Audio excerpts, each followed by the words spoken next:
আপনারা কি জানেন যে গর্ভস্থ সময় কিছু সতর্কতার সংকেত রয়েছে যা অবহেলা করলে গর্ভের সন্তানের জন্য অনেক বিপদ ডেকে আনতে পারে। আপনার শিশু যখন আপনার গর্ভে বেড়ে উঠবে তখন তার স্বাস্থ্যের প্রতি প্রতিটি মুহূর্তে সতর্ক থাকার প্রয়োজন। আপনার উজ্জ্বল ভবিষ্যতে আপনার সন্তান ভালো থাকাটা জরুরি, তাই এই আলোচনায় বুঝতে পারবেন আপনার সন্তান কেমন আছে। কথা না বাড়িয়ে চলুন মূল আলোচনায় জেনে নিই সেই গর্ভস্থ অবস্থায় সে 5টি গুরুত্বপূর্ণ বিপদ সংকেত সম্পর্কে। সেই সাথে জানাবো বিপদগুলো থেকে রক্ষা পেতেও আপনার কি করণীয়। প্রিয় বন্ধুরা, এই ভিডিওটি আপনার এবং আপনার গর্ভের শিশুর জন্য অত্যন্ত মূল্যবান হতে পারে, তাই না টেনে পুরো ভিডিওটি দেখার অনুরোধ। চ্যানেলটি সাবস্ক্রাইব করে পাশেই থাকুন। 1. শিশুর নড়াচড়া কমে যাওয়া। প্রথমত, গর্ভের শিশু নড়াচড়া কমে যাওয়া একটি গুরুত্বপূর্ণ সতর্ক সংকেত। গর্ভস্থ 24 সপ্তাহ পর থেকে শিশুর নড়াচড়া মায়ের জন্য স্পষ্ট হতে পারে। এই নড়াচড়া শিশুর সুস্থতার একটি প্রধান ইঙ্গিত।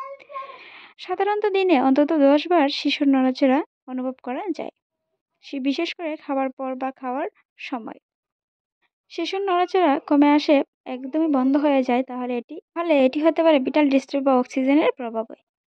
তাই যদি শিশুর নড়াচড়া প্যাটার্নস পরিবর্তন হয়, আগে যেমন সঞ্চিত এমন অস্থির ও নড়াচড়া বা শুধুমাত্র সন্ধ্যার দিকে নড়াচড়া করা, সেটিও মাথায় রাখতে হবে।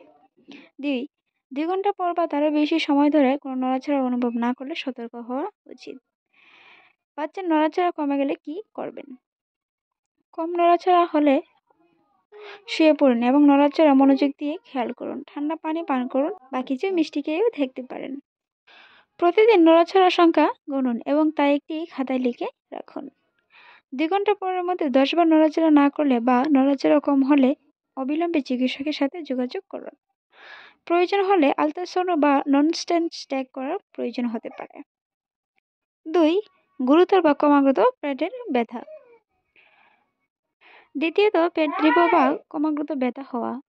গর্ভাবস্থায় পেটের হালকা ব্যথা সাধারণত লিমিটেড বা পেশি টান ধরার মতো কারণও হতে পারে। গর্ভাবস্থায় এই পেট ব্যথা স্বাভাবিক হলেও তীব্র বা দীর্ঘস্থায়ী ব্যথা হতে পারে, গর্ভের সন্তানের জন্য বিপজ্জনক।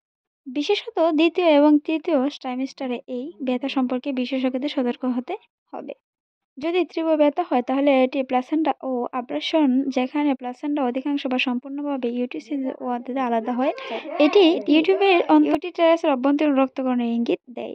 যদি ব্যথার সাথে রক্তকরণ, তীব্র মাথা ঘোরা বা ঝাপসা দৃষ্টি দেখা যায় তাহলে মিসক্যারেজ, প্রিটার্ম লেবার বা ইকুইপিং প্রেগন্যান্সি লক্ষণ হতে পারে। বিশেষ করে যদি ব্যথা পেটের একদিকে তীব্র হয় এবং তীব্র রক্তকরণ দেখা দেয়, তবে তা স্টোপিক প্রেগন্যান্সি বা মিউচুয়াল হওয়ার সম্ভাবনাই বেশি। সেক্ষেত্রে করণীয় কি? যদি ব্যথা শুয়ে থাকলেও না কমে, তাৎক্ষণিকভাবে ডাক্তারের পরামর্শ নিন। বিশ্রাম নিন এবং ব্যথা কমাতে গরম পানির সেক বা ব্যবহার করতে পারেন। তাহলে ব্যথা যদি রক্তকরণের সাথে সাথে তীব্র মাথা ঘোরা বা দৃষ্টিতে ঝাপসা হয়ে থাকে, অবিলম্বে হাসপাতালে যান।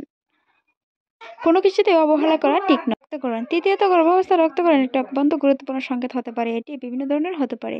এটি প্লাসেন্টার সমস্যা, মিসক্যারেজ বা অ্যাকশনের লক্ষণও হতে পারে। গর্ভাবস্থার শুরুতে প্লাসেন্টা প্রবিয়া বা ইভার্সিস ব্লিডিং এর জন্য হালকা রক্তকরণ হতে পারে। এটা স্বাভাবিক হলেও ডাক্তারের পরামর্শ গ্রহণ করা উচিত। এছাড়াও প্লাসেন্টা অ্যাব্রেশন বা প্লাসেন্টার অন্যান্য সমস্যার কারণেও গুরুতর রক্তকরণ হতে পারে, যা জরায়ু রক্তকরণ